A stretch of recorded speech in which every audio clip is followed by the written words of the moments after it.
Olá, eu fiz esse vídeo para ajudar quem está sempre precisando identificar componentes em placas eletrônicas e se depara com códigos confusos nessas peças pequenas.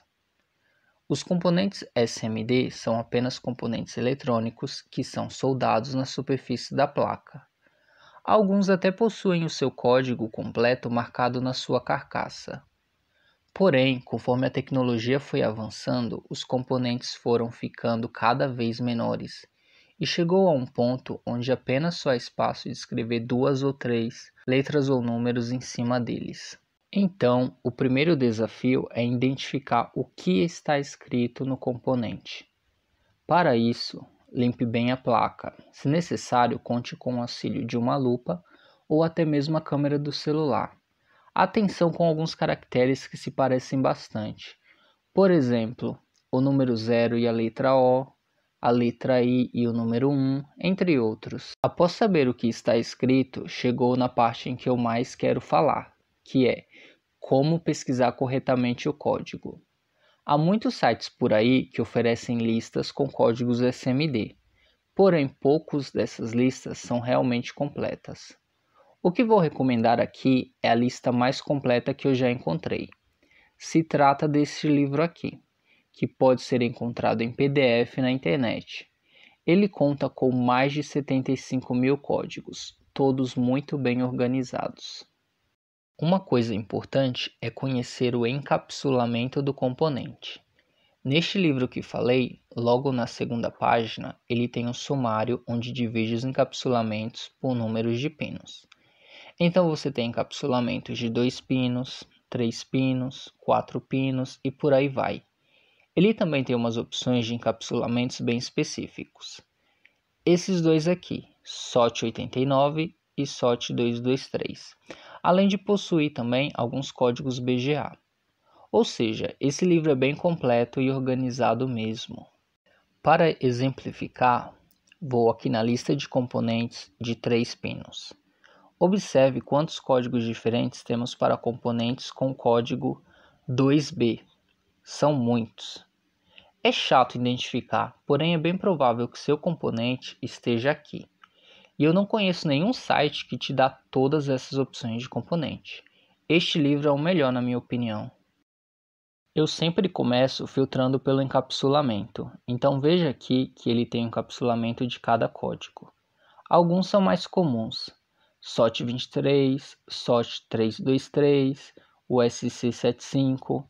Para saber qual é o encapsulamento do seu componente, você vai precisar tirar as medidas, de preferência com paquímetro, pesquisar estes códigos que falei aqui na internet e comparar com as medidas que você tirou. Desvendando o encapsulamento, você eliminará alguns destes códigos da hipótese de seu componente que você está tentando identificar. Porém, observe que ainda haverá muitas hipóteses, pois este livro te dá realmente muitas opções. Agora, você pode filtrar de outra maneira, que eu também só encontrei nesse livro. Ele te dá a disposição de como o código está escrito no encapsulamento. Aqui nessa lista, abreviada com ST, ele te dá esses códigos. ST seria a abreviação de Style, que é estilo em português. Nas últimas páginas do livro, ele mostra o que é cada um desses códigos, e cada um é a forma de como o código está escrito no componente SOMD. Se é na horizontal ou na vertical, se há letras representando apenas data de fabricação ou número de lote.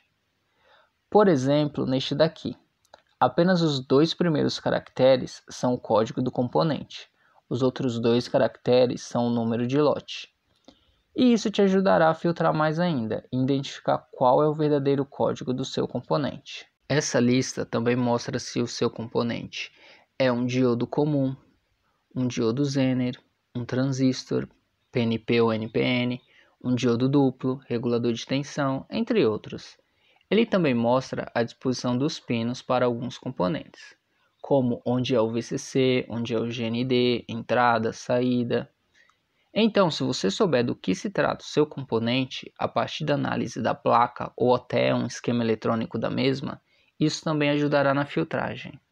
Outra dica legal é olhar o silk da placa.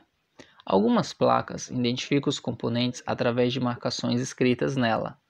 Por exemplo, do lado de cada resistor está marcado R1, R2, R3 e por aí vai. Aí do lado dos capacitores você encontra C1, C2, C3. Isso que vou falar agora não é regra. Cada fabricante escolhe o que quer pôr ou não põe nada. Mas é comum usar a letra D para representar diodo retificador, a letra Z para diodo Zener, a letra Q para transistor. Então, por exemplo, em um componente SMD de 3 pinos, que é comum ser diodo ou transistor, o silk da placa pode ajudar a te dizer o que ele realmente é.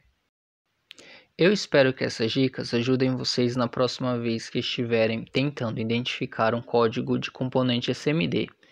Se não encontrar um livro, entre em contato comigo que eu passo para vocês. Vou deixar o contato na descrição. E você, como costuma identificar esses códigos? Conhece alguma outra dica? Deixe nos comentários. Obrigado e até a próxima.